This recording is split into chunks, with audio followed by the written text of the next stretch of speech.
नमस्कार साथियों, daily current affair show में आप सभी का बहुत-बहुत स्वागत है। आज 27 दिसंबर 2025 की तारीख है। आज का करंट अफेयर और उसका स्ट्रैटेजी के इस वीडियो में हम लोग पढ़ा जाएगा। उससे पहले डेली की तरह कल के करंट अफेयर का क्विक रिवीजन हम करते हैं। देखिएगा, कल आपसे पहला प्रश्न पूछा गया था, हाल ही में किस पनडुब्बी को 4 दशकों तक सेवा करने के बाद सेवा मुक्त किया गया? उत्तर आईएनएस सिंधु घोष। आईएनएस सिंधु घोष पनडुब्बी 1985 में कमीशन किया गया था, रिटायर हो गया। अगला, पहला प्रदूषण नियंत्रण पोत भारतीय तटरक्षक बल में शामिल हुआ। नाम इसका है, उत्तर है समुद्र प्रताप। समुद्र प्रताप पहला प्रदूषण नियंत्रण पोत है जो हमारे भारतीय तटरक्षक बल में शामिल हुआ। और दूसरा जो है निर्माण हो चुका है साथियों, दूसरा प्रदूषण पोत का निर्माण हो चुका है समुद्र प्रचेत, उसको भी याद रखिएगा। दोनों निर्मित होकर के ये वाला जो है कमीशन कर दिया गया तटरक्षक बल में, समुद्र प्रताप। तीसरा प्रश्न पूछा गया है, हाल ही में किस राज्य ने अपना 23वां जिला हांसी को घोषित किया? तो उत्तर हरियाणा। हरियाणा में 23 जिले हो गए वर्तमान में। अगला प्रश्न, ग्लोबल फूड सिटी रैंकिंग 2025-26 में कौन सा शहर पहले स्थान पर? तो इटली का नेपल्स। इटली फर्स्ट स्थान पर रहा, उसका शहर नेपल्स है पहले स्थान पर। अगला प्रश्न, चक्रवात दितवाह के बाद भारत ने श्रीलंका को कितने मिलियन डॉलर की राहत पैकेज का वादा किया? चक्रवात दितवाह आया था बंगाल की खाड़ी में, श्रीलंका देश को हमारे भारत ने $450 मिलियन आर्थिक राहत पैकेज सहायता राशि दी है। छठा प्रश्न पूछा गया था, हाल ही में सुबनसिरी लोअर प्रोजेक्ट यूनिट 2 की शुरुआत की गई, यह किन दो राज्यों की सीमा पर स्थित है? उत्तर सी, अरुणाचल प्रदेश और असम की सीमा पर स्थित है सुबनसिरी लोअर प्रोजेक्ट 2। सातवां प्रश्न था, अटल बिहारी वाजपेयी पर लिखी पुस्तक सनातन संस्कृति की अटल दृष्टि का विमोचन किसने किया? उत्तर सीपी राधाकृष्णन, हमारे वाइस प्रेसिडेंट। किसने लिखा है? वासुदेव देवनानी, जो राजस्थान विधानसभा के स्पीकर है साथियों। आठवां प्रश्न था, हाल ही में किस अधिवक्ता को प्रतिष्ठित 40 अंडर 40 लॉयर अवार्ड से सम्मानित किया गया? उत्तर सुप्रीम कोर्ट के अधिवक्ता शुभम अवस्थी जी को।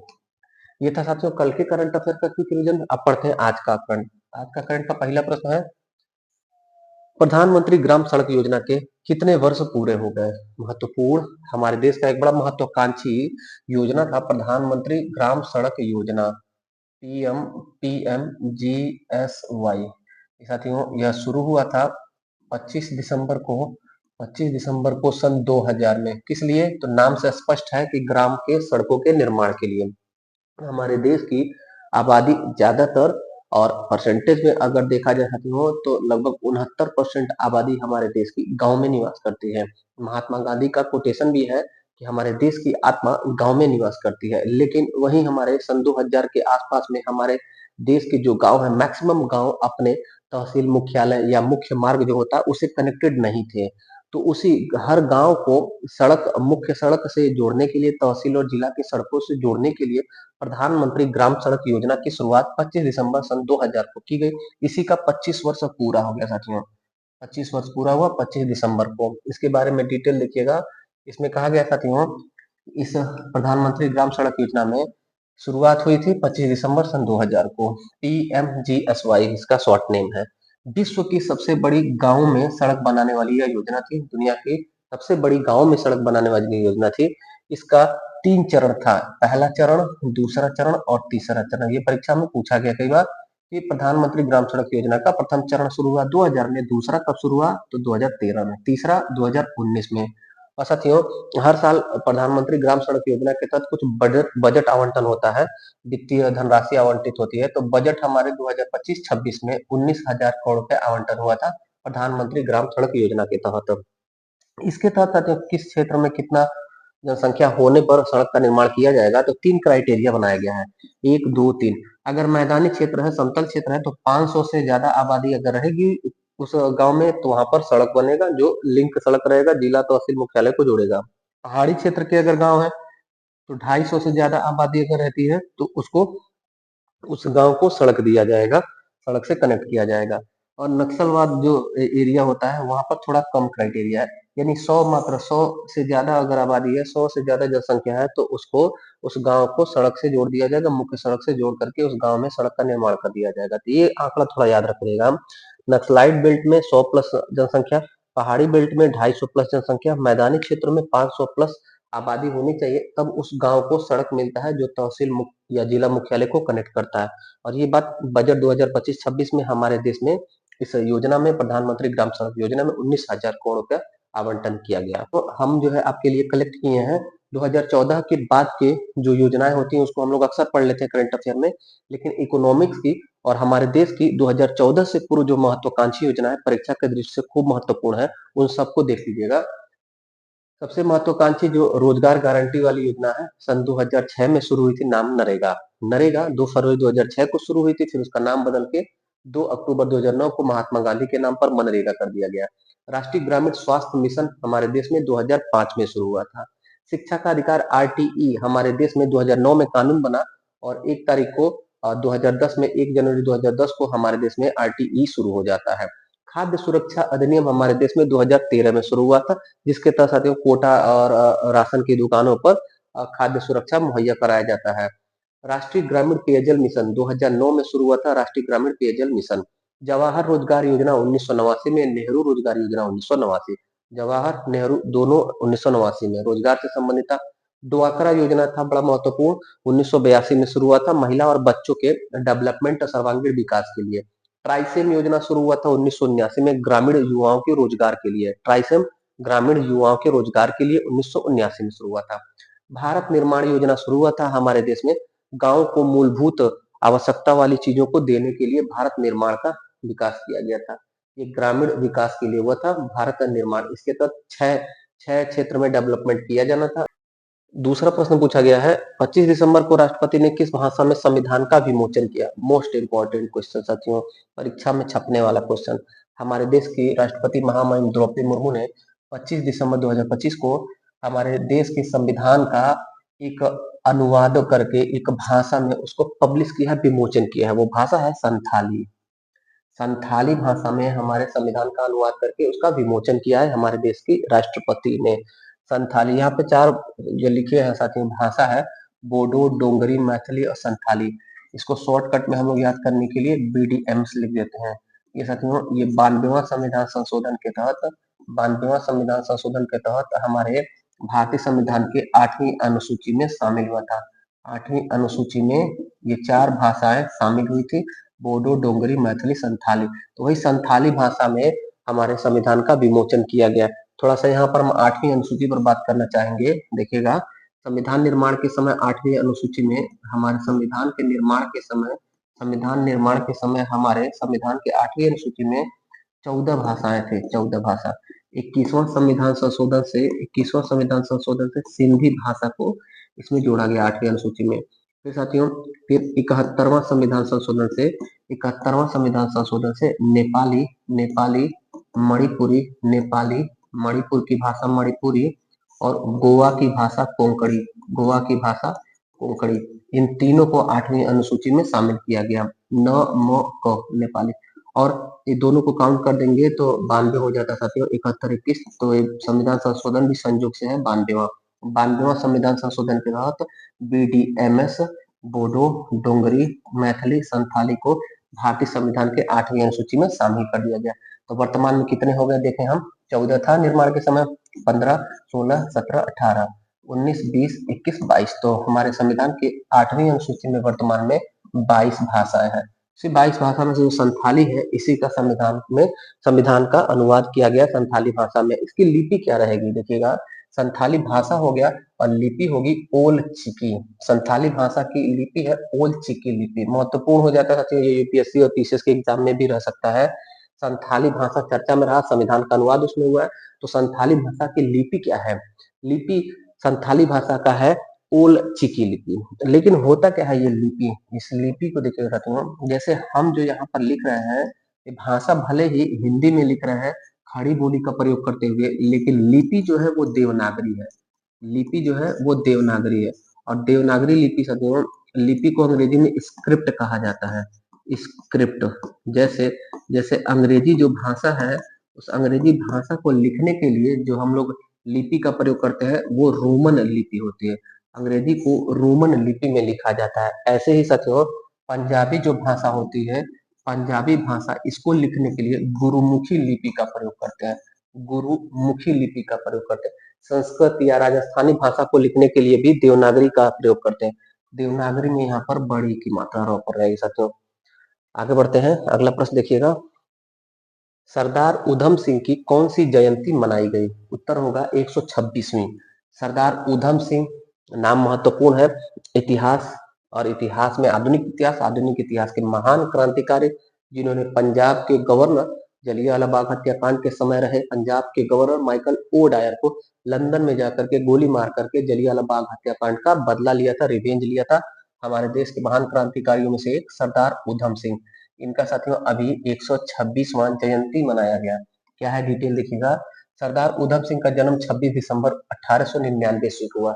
26 दिसंबर 1899, जिस दिन वीर बाल दिवस मनाया जाता है उसी दिन सरदार उधम सिंह का बर्थडे भी है, जयंती भी है। और कहाँ हुआ था? तो पंजाब के सुनाम जगह में हुआ था। 1919 में 13 अप्रैल 1919 को जब जलियांवाला बाग हत्याकांड हुआ तो उस समय ये वहां पर मौजूद थे और बच्चे थे, बहुत कम उम्र के थे साथियों। इन्होंने ये सब भीषण घटना को देखा था, सामूहिक नरसंहार हत्याकांड को देखा था, साक्षी थे, गवाह थे। इन्होंने इनके इस घटना का इनके जीवन पर बचपन में ही बड़ा गहरा प्रभाव पड़ा था और बचपन से ही इन्होंने टारगेट रखा था कि रिवेंज लिया जाएगा। तो इन्होंने 13 मार्च 1940 ईस्वी को कैक्सटन हॉल लंदन में पंजाब का जो पूर्व गवर्नर था माइकल ओ डायर, उसको गोली मार करके उसकी हत्या कर दी। ये साथियों ये क्रांतिकारी गतिविधियों में गदर पार्टी से जुड़े रहे थे। गदर पार्टी जिसकी स्थापना लाला हरदयाल और उनके साथियों ने मिलकर के किया था, सोहन सिंह भाभना आदि ने। और साथियों इसी तरह से दो और क्रांतिकारियों का नाम महत्वपूर्ण याद रखिएगा। 29 मार्च 1857 को हमारे देश के मंगल पांडे ने 1857 की क्रांति के तहत सबसे पहला रिवोल्ट करके दो अंग्रेज अधिकारियों को गोली मारा था, मेजर जनरल बाग और ह्यूसन। मेजर जनरल बाग और ह्यूसन है ये साथियों, मेजर जनरल बाग और ह्यूसन को मंगल पांडे ने 29 मार्च 1857 को गोली मारा था। फिर इस बाद में साथियों 8 अप्रैल 1857 ईस्वी को मंगल पांडे को फांसी की सजा दे दी गई थी। 8 अप्रैल 1857 को।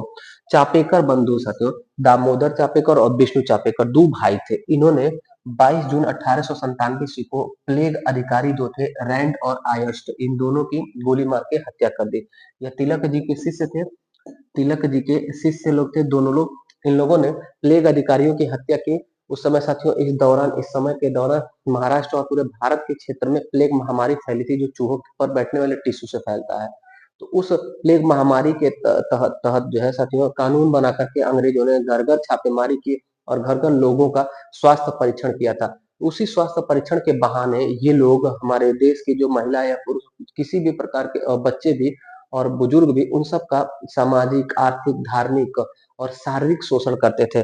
इसी कारण से चापेकर बंधुओं ने रैंड और आयस्ट नामक दो अंग्रेज प्लेग अधिकारियों की गोली मार करके हत्या कर दी थी 22 जून 1897 ईस्वी को। अगला प्रश्न देखिएगा।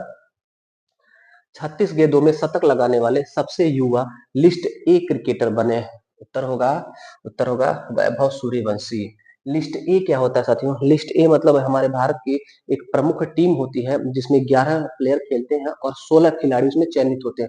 उसके बाद हमारे देश की एक इंडिया ए टीम होती है जो बैकअप सपोर्ट टीम होती है साथी, कह सकते हैं 11 फ्रंट में खेलते हैं और 11 उनके अलावा और भी रहते हैं, उसको इंडिया ए टीम कहा जाता है। तो उसी में है वैभव सूर्यवंशी। इन्होंने 36 गेंदों में 36 गेंदों में शतक लगा करके सबसे युवा लिस्ट ए के खिलाड़ी क्रिकेटर बन गए। वैभव सूर्यवंशी बिहार राज्य से साथियों।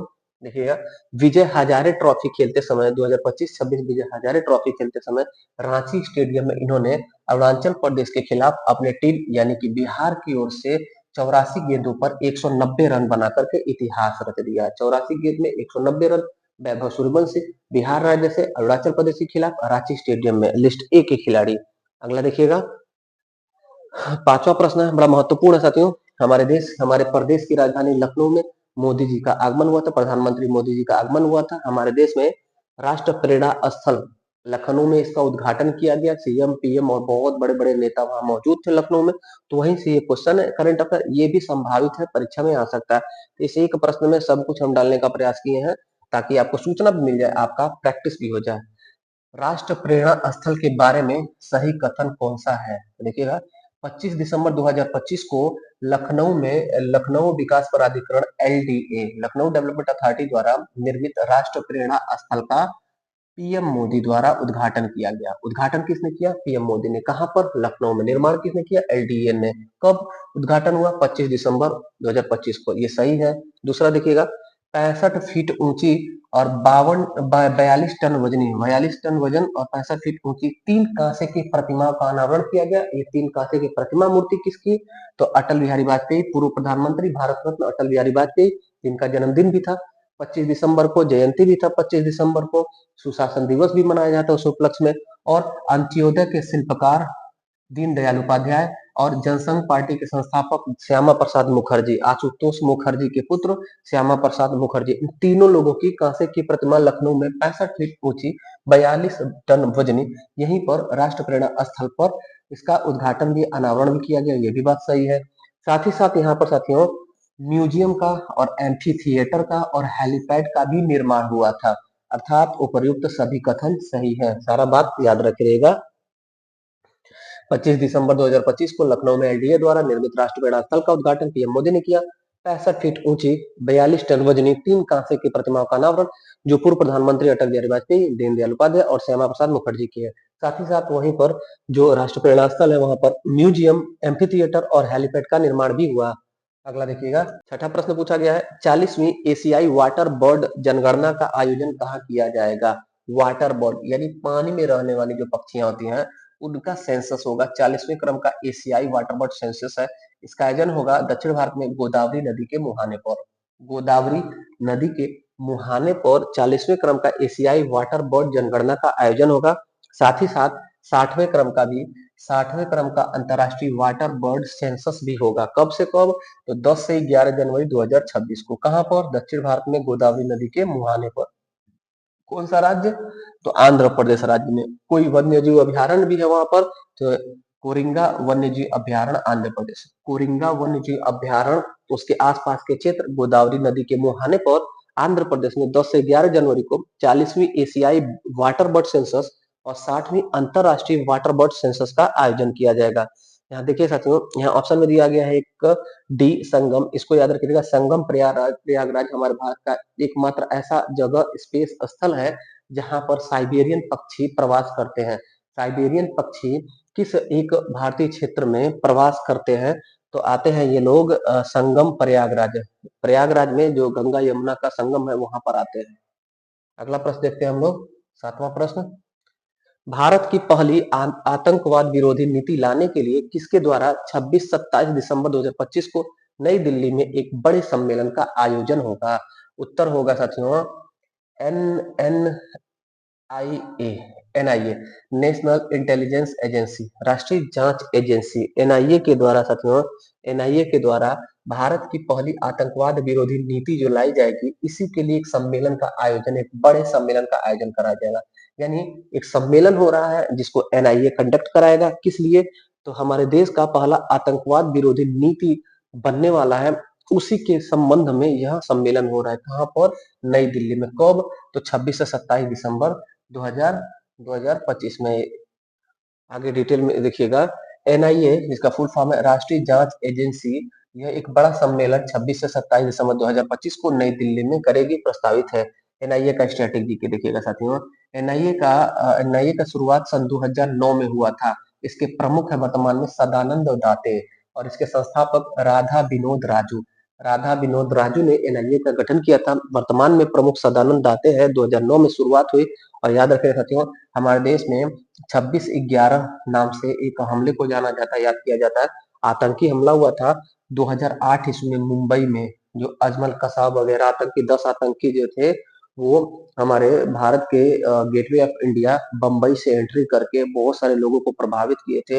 ये मुंबई ताज हमला और ओबराय होटल पर ये आतंकी हमला हुआ था सन 2008 26/11। उसी घटना के बाद साथियों 31 दिसंबर सन 2008 को, 31 दिसंबर 2008 को इसका गठन होता है एनआईए का, और 2009 में अस्तित्व में आ जाता है एनआईए, नेशनल इंटेलिजेंस एजेंसी, राष्ट्रीय जांच एजेंसी। आतंकी गतिविधियों से संबंधित जांच करने वाला सर्वोच्च एजेंसी है।